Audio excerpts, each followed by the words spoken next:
If your baitcaster keeps backlashing, you might just be spooling it wrong, and today I'm going to help you fix that. What's up guys, Yak and Tackle here. Today I am going to show you the easiest way to spool a bait casting reel so you can avoid backlashes and wasted line.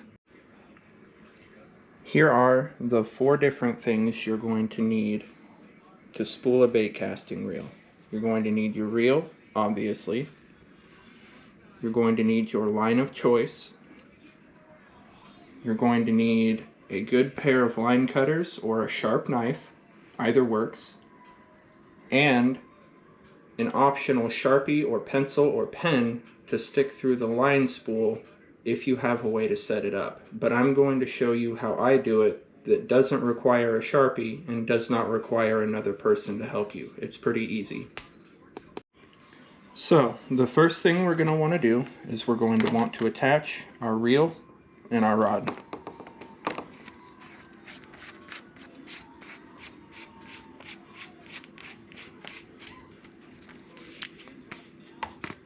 So we've got our reel and our rod. The next thing we're going to do is we're going to take our line and we're going to spool it through all of the eyes of the rod up to the reel, and then we're going to tie it around the spool of the reel. So we've got our line through all of the eyes of the rod and we've gotten it up to the reel. What you're going to need to do is put it through the front eye of the reel, the part that actually moves back and forth when you reel, that lines your line up on the reel evenly. And now with some reels in the spool you have a bunch of holes, probably for weight reduction I would assume, which can allow you to actually stick the line through those holes and then slowly reel, and it'll take your line and it'll wrap it around the spool, which means you don't have to fish it underneath and back over the top like I'm about to have to do. So to do that, it's pretty simple. I'm pretty shaky today. You just kind of feed your line down underneath your reel, and sometimes if you have line that is sturdy enough, you can kind of bend it into a U shape, and that'll help you fish it under there a lot easier. Alright, so we've got our line ran underneath of our spool. Now what we're going to want to do is get the other side of our line pulled out like that so we can tie the knot around our spool. Now there are several different ways to tie this knot. No one specific knot is particularly the best, as long as it's a low profile knot that doesn't cause a big bump in your line as you're spooling your reel. So I'm going to tie this up real quick, and then I'm going to clip off the tag end and make this knot as low profile as possible. So I've got my simple little knot tied here. I'm going to cinch it down nice and tight, just like that, and then I'm going to clip off this tag end here and get that down as close as I can to my knot without actually cutting the knot. So I've got my braid scissors here, just gonna cut that down as close as I can, pull it off, and then on this reel in particular I've got a center line little groove right in the middle of the spool, and that is where your first wrap of line around your reel is supposed to go, right there in that center spot. Next thing we're going to do is, what I typically do at least, is I'll slowly start spooling my reel by hand while keeping a little bit of tension with my other on the line. Slowly spool it around just a couple of times, and what this is going to do is it's going to give your spool and your line a little bit of grip. Now, if you tie a good enough knot, most of the time you can just start reeling and spooling your line, but I like to hand spool it a couple times just to make sure that when I do start reeling that it's going to grip and not just spin the spool with the line staying put. So now that we've got this wrapped around a couple of times, we're going to start spinning our reel, reeling our reel rather, and I'm going to show you guys how I set my line up, my spool of line on the floor. It's pretty simple, there's nothing to it, and as long as you keep your rod directly over your spool, you can just reel it in, and you don't have to set it up with like a pen or a marker or something to hold it. Now if you have another person to help you, that would be obviously preferable. You can just have them hold onto the spool and keep tension on the line, but this is a way to do it without any help and without any way to set up your spool. So what I do is I just leave my spool sitting flat on the floor like that. Doesn't matter face up or face down, doesn't make a difference.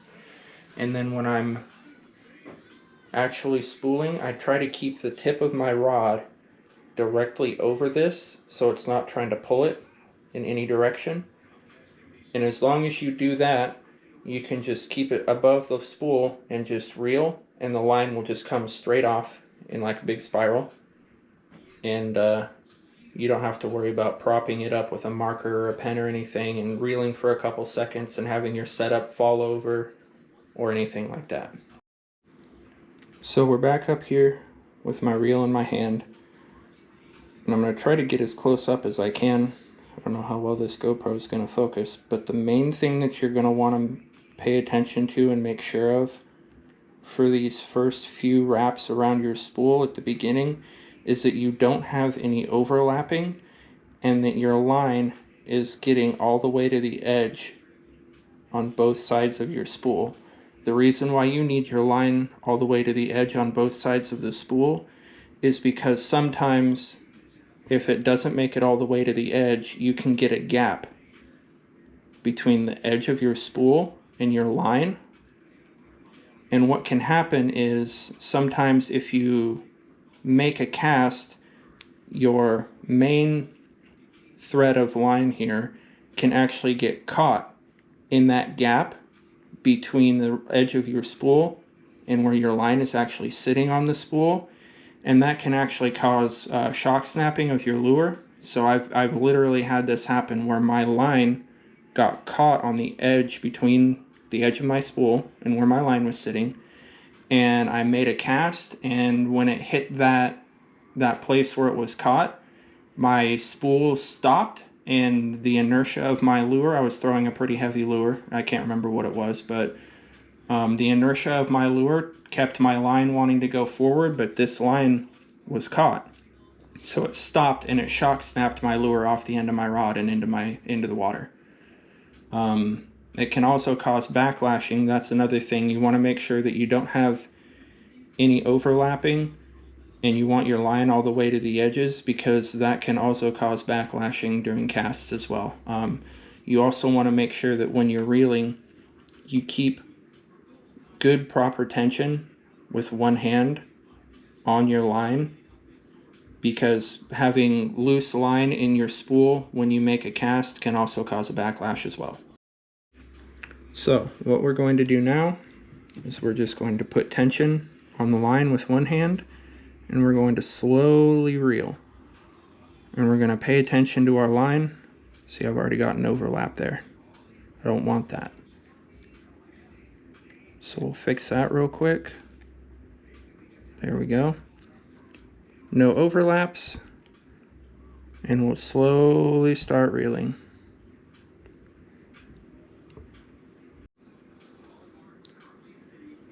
Just keep on reeling.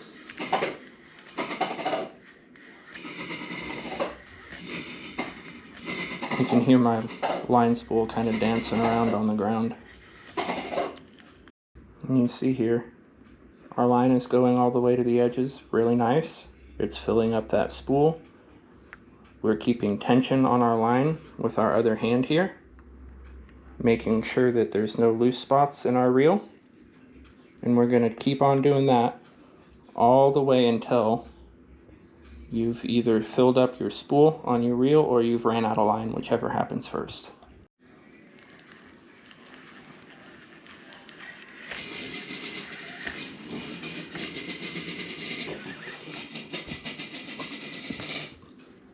Alright, so we're to a point here where our spool on our reel is basically full. We've still got quite a bit of line left on the actual line spool that I bought.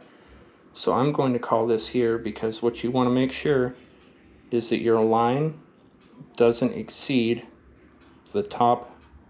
It's going to be pretty hard to see. This GoPro doesn't like to focus. You want to make sure that your line doesn't exceed the height, the top of your spool. So right now mine is pretty much even with it, a little bit below it. That's about where I want it. I'm 150 or so yards on this reel, I'm pretty sure, so that's going to be more than enough to get me through this season. Then what you're going to want to do is go to the end of your rod, take your line cutters and cut off enough line to tie on whatever lure you're going to tie on, and you're all good to go. I'd like to thank everybody that took the time to watch this quick tutorial video. I appreciate every one of you guys. If you have any more ideas for content that you'd like to see, simple how-to videos or anything like that, or if you have any suggestions on, what you would like to see, or, how I've structured my videos, if you have any input on what I can do better, I would appreciate it. I'm still kind of brand new to this, so if you have any tips, recommendations, input, anything like that, drop it down in the comments below. I would really like to hear it, and I'll get back to every one of you guys. So thank you for watching. I appreciate it. I hope everyone has a great day. This is Yak and Tackle signing out.